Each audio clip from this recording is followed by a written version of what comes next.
오늘 본문으로 읽었던 시편 80편은 70인역 성경으로 보시면 표제어가 붙어 있습니다. 아시리아인에 관하여라는 표제어가 붙어 있는데요.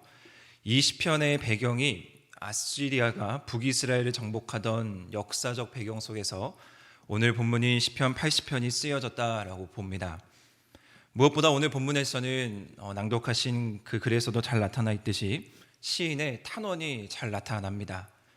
시인은 하나님께 불평하고 또 애통해하며 원수들을 고발하고 있습니다.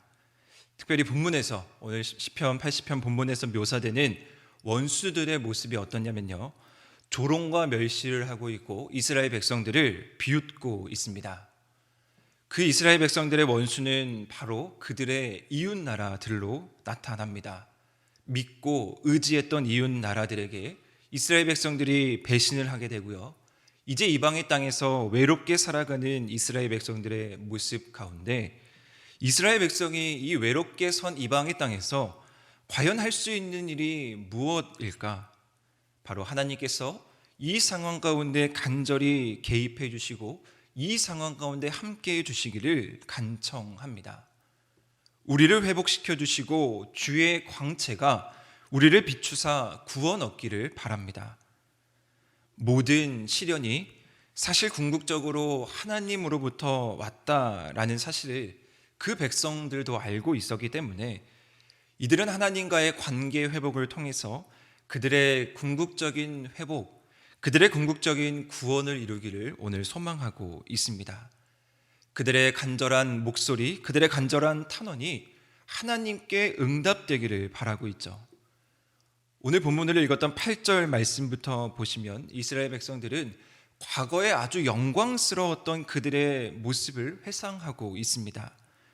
오늘 본문에서 이스라엘은 포도나무로 묘사되는데요, 포도나무는 이스라엘이 하나님께서 친히 애굽에서 가져오셨다라고 나타납니다. 주님께서 한 그루의 포도나무를 애굽 땅에서 직접 뽑아 가나안 땅으로 옮겨 심으신 것입니다. 주님께서는 그 포도나무를 가나안 땅에 심으시고요, 많은 백성들, 많은 열방의 족속들을 그 땅에서 쫓아내셨습니다. 이스라엘은 하나님께서 약속하신 땅에 심으신 최고의 가치를 가진 포도나무였던 것입니다.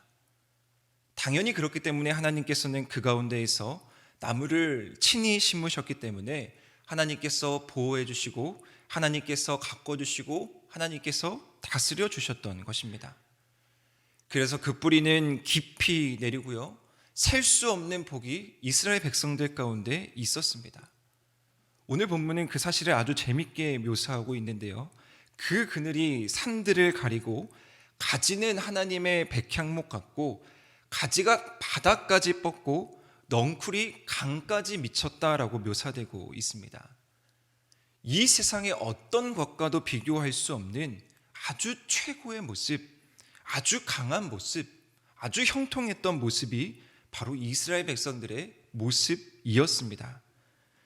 그렇다면 오늘 포로된 이스라엘 백성들이 이 영광스러웠던 과거를 낭송하는 이유가 무엇이겠습니까? 앞서도 분명하게 말씀드렸듯이 현재를 애통하기 위함입니다. 현재의 상황을 탄원하기 위해서입니다. 현재 그들이 겪고 있는 위기는 과거에 주님께서 이스라엘 백성들에게 부어주셨던 그 아름다웠던 최고의 영광의 순간을 부인하는 것에서 오기 때문입니다. 12절 말씀에서 오늘 이스라엘 백성들의 모습이 어떻냐면요, 뿌리가 깊고 아주 강해 보였던 그 나무가 울타리도 무너지고 많은 열매들이 수탈되고 있습니다. 그런데 그 주체가 누구냐면 바로 하나님이십니다. 그래서 시인은 이렇게 고백합니다. 주께서 어찌하여 그렇게 하셨습니까? 시인은 간절한 마음을 담아 하나님께 탄원하고 있습니다.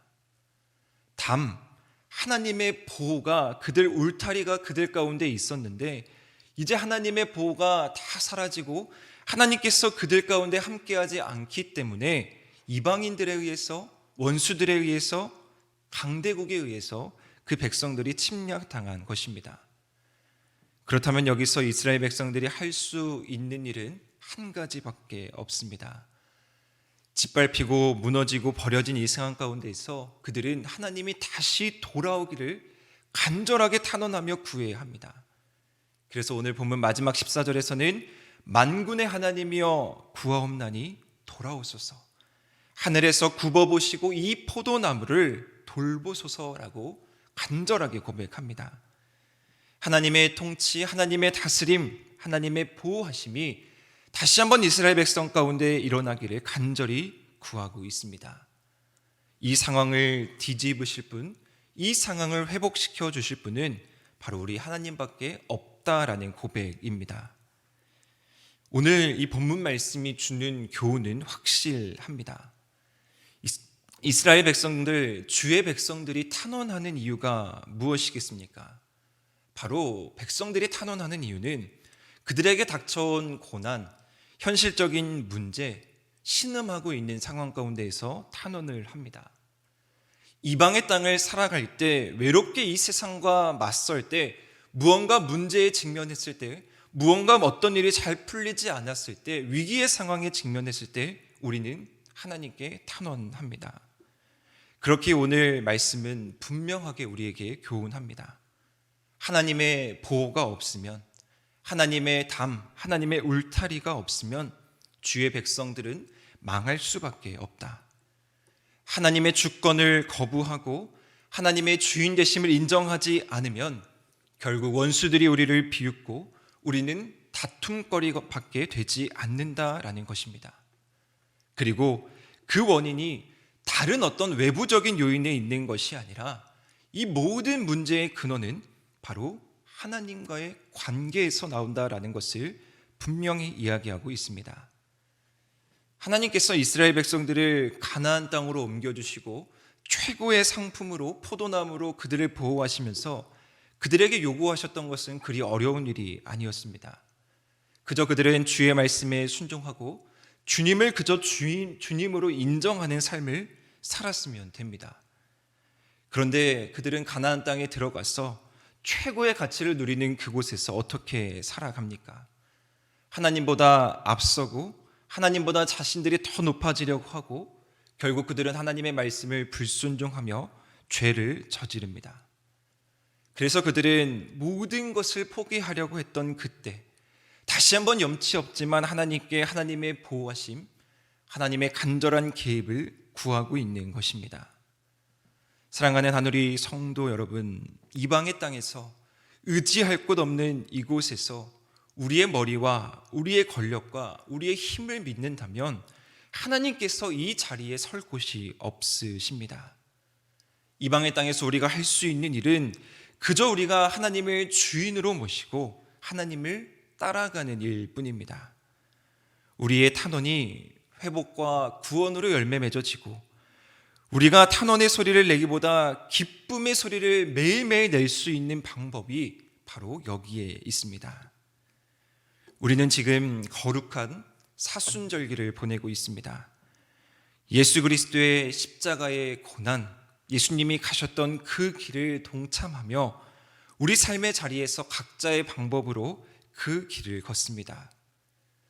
하나님의 말씀에 순종하며 우리 삶 가운데에서 누렸던 가장 최고의 순간, 우리에게도 동일하게 최상품의 포도나무로 우리를 심어주시고 깊이 뿌리 내리시고 열매 맺어 주셨던 그 놀라운 일들이 이 사순절 기간에 우리의 가정과 또 우리의 삶과 우리 교회 안에 넘쳐나기를 주님의 이름으로 축원합니다.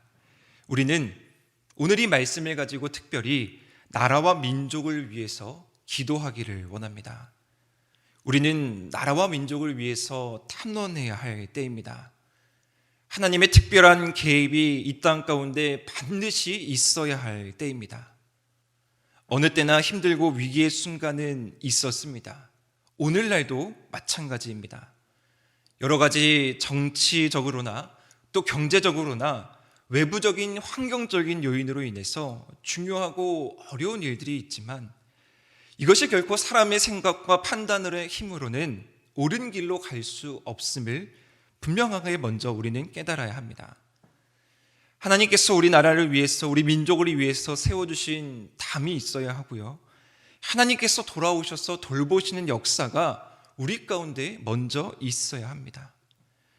한국교회가 저력 있게 이 땅의 구원을 외치고 이 땅의 회복을 간절히 구했던 그때의 감동과 역사가 다시 한번 오늘 우리 기도를 통해서 이 땅 가운데 넘쳐나기를 우리는 소망하고 기도해야 합니다.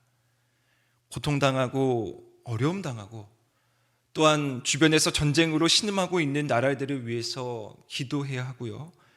굶주리고 있는 이웃을 위해서 기도해야 하며 하나님의 도우심이 정말 이 땅의 모든 백성 가운데 임하기를 우리 그리스도인들이, 특별히 우리 하누리 성도님들께서 오늘 이 본문을 가지고 간절하게 기도하며 나아가는 귀한 하루 되시기를 주님의 이름으로 축복합니다.